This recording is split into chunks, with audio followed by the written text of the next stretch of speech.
Welcome to GAC Time. We discuss all things General Hospital. So put your feet up, get your teacups, get your snacks, and let's begin. General Hospital Daily Recap for Wednesday, April 15th, 2026. So let's see what our favorite bunch of characters are up to. You know how something gets on your nerves so bad that you just start screaming at the television? This was me.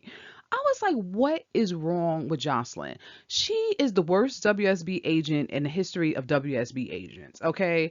So she sees Nathan at the yoga studio. She jumps up on and it's like, oh, can I spot you? And Nathan is looking at her like, who are you? So she said, you remember me, I'm Josh and stuff like that. So it took him a second and he put it together. He was like, oh, that's right, you Carly's daughter, right? She goes on acting like she's asking a few questions here and there. And then next thing you know, she is asking Nathan, she was like, oh, something about being a doctor. And she was like, oh, when your parents want you to be a doctor, your mother and stuff like that. He was like, well, I didn't reconnect with my mother until years later. And then she was like, well, what about your father? Why are you asking this man anything about his father? Right? So she goes on and she was like, yeah, but wouldn't your father wanted you to do? He was like, the two memories I got about Faison is me interrogating him, and the other one is him pow powing him. So we all know this is fake Nathan, but really think about it. Wouldn't that be the two memories? Why would this man want to talk about anything about Faison or seem like he got some connection to Josh is horrible. They need to get her out of this WSB storyline. It is not for her. They need to stick her back in pre-med and come on. So she goes on, she keeps on, she's talking about, oh, and, Nathan asks her, well, why are you interested in this at all? He was like, every memory Faison has brought to people is just bad. So he said, why are you asking about this? And she go, oh no, I just had a special interest. And I found this book at the library and I was just wondering, no one, the people that she's asking for information about Faison have no information on Faison. She's asking Emma. Emma don't know anything. She's asking this fake Nathan. Maybe he knows something because we know he's Cassius. But if you think of him as Nathan, he shouldn't know anything. So why are you asking these people? What these people can't help her? I know I'm ranting, but this got on my nerve. I'm like, you either get her out of the storyline or make her a better WSEP agent. But she's not fooling anybody. And now this guy, Cassius, she's on the radar, right? Because he's looking at her like, why is she asking these questions? She's ridiculous. The storyline is ridiculous. They need to get her out of this right now. They're making her look really, really bad. The doctor came in to see Jordan and she was checking in on Jordan wounds because Jordan wounds are significant. So she was telling Jordan, I can't really give you a definite on what's going to happen with your face until all the wounds heal up. And then she would be able to tell her if she's going to have permanent scarring or not. So Jordan asked Curtis later on to, remove her bandages because she wanted to see what he sees. And she just started crying. She's having fits. She's just like, this is really, she's going to be scarred and that she looks terrible. But I'm also like, Curtis need to call Michael and say, where's this doctor at that he went to? Because Michael don't have a scar on his body. So wherever he went, Jordan needs to go. And, from there, Justine came in to see Jordan. Jordan's so distraught. She's just like, look, I can't talk to you right now. I need you to leave. And so Justine left. She understood. Curtis went out to see Justine and asked him, did you ever find any other information about this other driver? So Justine was like, no, we still don't have anything. But, Curtis is like, well, I want to know who it is because they caused significant injuries to Jordan's face. No, Jordan caused significant injuries to Jordan's face. So here goes the thing. If it is true what they're saying about the storyline, Jordan said she took her eyes off the road and she kissed Curtis. She swerved into the other lane. That's on Jordan, right? The other person could have stopped. That would have been out of courtesy. They should have stopped. But they didn't really drive. And she could actually cause those people to hurt themselves, whoever this person was, if this is true. I feel like it's still a red herring thing that Brook Lynn and them didn't have nothing to do with this. But anyway, Justine left. She's just going to go looking to see if she can find out any more information. But they want to blame this other driver. And I'm like, this is weak. So Tracy's giving out the world's worst advice. Brooklyn told, because Tracy came in and she was breaking. She was like, Danny took the car on a joyride and caused your car to have this big dent in the side. This is what she's telling Brooklyn. So Brooklyn's looking all nervous and stuff like that. She's like, why do you think it's Danny? She's like, well, who else would have did that? He hid the car and with the luxury cars and stuff. And she was like, I'm going to get on him because he don't have no direction since his father left.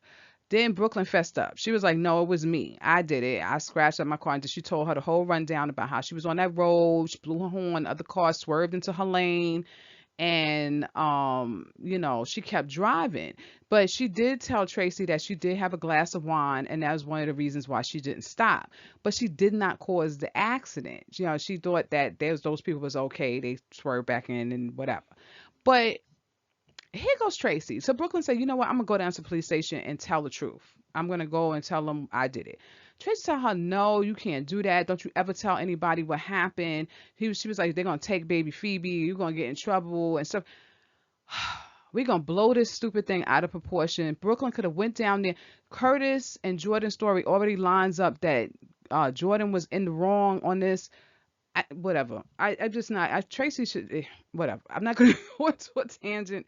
I'm just saying, Brooklyn should have went down there and told the truth. So this is gonna turn into a whole thing. I don't know. I'm still holding out that maybe Brooklyn didn't have anything. I had actually had another theory in my head. I'm always got these theories that possibly, because remember Isaiah was looking a little nervous too.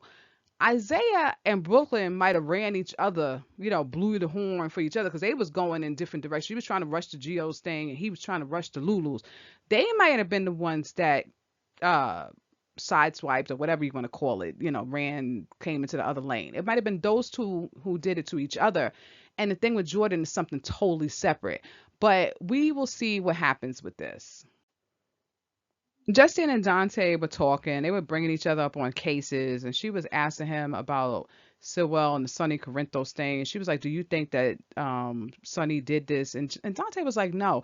And he was like, "Jason's alibi is he was headbutting him at the school, and then he went down to the pier. There's no way he could have did what he did to Marco." And he was like, "Sonny has an alibi because I think he was somewhere like a Donna school or something like that." So those two got alibis. So then she was like, well, do you think he sent somebody else? And Dante was like, no, because he do that at Diane and Alexis's office. No, right? So we know Sonny ain't had nothing to do with this. So Justine was like, yeah, I just wanted to ask you just to confirm. Then she asked him about the case with Jordan. And Dante was like, well, Jordan said it was her fault, it's a single job or whatever. So he went down there. He was like, there's nobody to look into. Right. So Justine was just kind of like, well, maybe there's a case. There is no case. Like, this is why they don't win anything.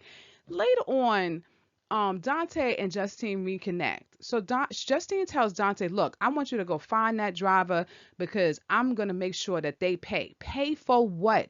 Jordan almost ran this person off the road. If we go on with the storyline of it's Brooklyn or Isaiah or whoever this person is, if we saying it's one of them and Jordan says she swerved into that lane and then tried to correct herself, there is no case here, right? Now, if it's something more sinister and somebody else ran her off the road, then maybe that.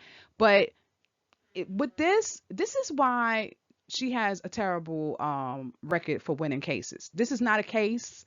You're not going to win this. Why take this on? She feels, Jordan's her friend. She want to do this, but this is silly. Laura and Ava were catching up, and really Ava came by to speak to Laura about Sewell and that heliport thing that he wants to get done. So Laura is sticking to her guns. She's like, I don't want to do this to the people of Port Charles. It's going to be noisy. It's going to cause all types of havoc.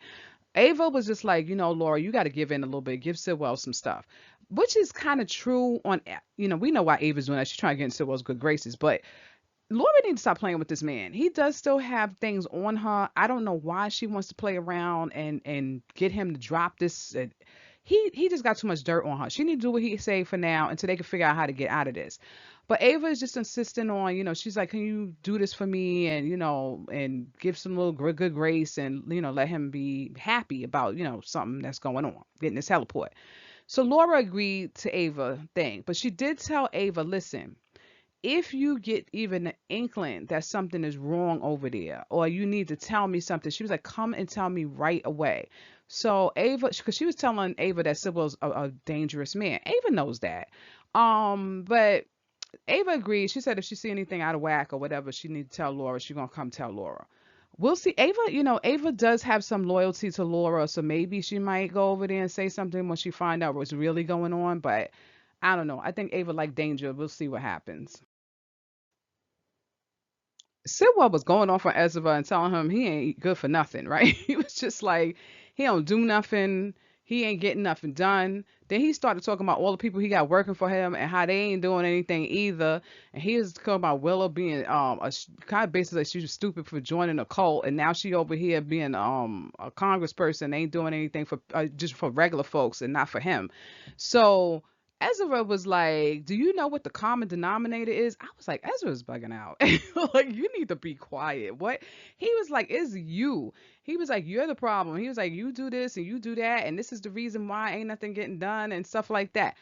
Sitwell went into his little cabinet and pulled out his pistol, right? So then Ezra got real quiet, right? He was just like, "Oh, I don't got nothing more to say." So I'm like, does he know who he's talking to? I understand he is frustrated. He was, because Ezra was going down the line of, we gonna get this heliport done for you, but I gotta tell my constituents that he basically got to push everything through and not listen to anybody. So it's gonna make him look bad overall. But Sewell was looking at him like, you better do what I say or you're going to be out of here. So Ezra just left. I think that's the best way to go. Ava came in and told Sewell, she talked to Laura and got Laura to agree to doing that heliport thing. So Sewell was like, you know what? I never had anybody looking out for me like how you doing, and I'm glad you're here. Ava's playing a deadly game. I'm going to see what happens. But Ava always messing with them guys that's always got something going on. So I don't know. We'll see. Dante came to speak to Laura, and it's so funny because Dante was like, I got a call from the Brown Dog Bar that Ezra is over there drinking and causing problems. So Laura's like, why are you telling me this? He said, well, he always sticking a camera in your face every time you do, something goes on with you. He was like, I thought you might want to get some comeuppance. So Laura kind of looked and laughed a little bit, but Laura went over to the Brown Dog Bar and she see Ezra there, and he got like all these lineup of shots going down the bar line, like the counter. And he just drinking, and he's talking about Laura and not in a nice term. He didn't say Laura's name, but he made some kind of statement that she's like tightwad or something like that. So Laura's just looking at him. But I think once these two have a real conversation, she gonna see that this man is similar to her. What her, because they both got to deal with Sewell and his nonsense, and they probably gonna see they have more in common than they realize. So hopefully these two can work together and get from under Sidwell's thumb. So guys, what was your favorite part about this episode? What was your least favorite part? Let me know down in the comment section. I love to hear from you guys always. And don't forget to hit that bell notification and the like and subscribe because it really helps the channel. And thank you for joining us again at GHT Time. Till next time, bye.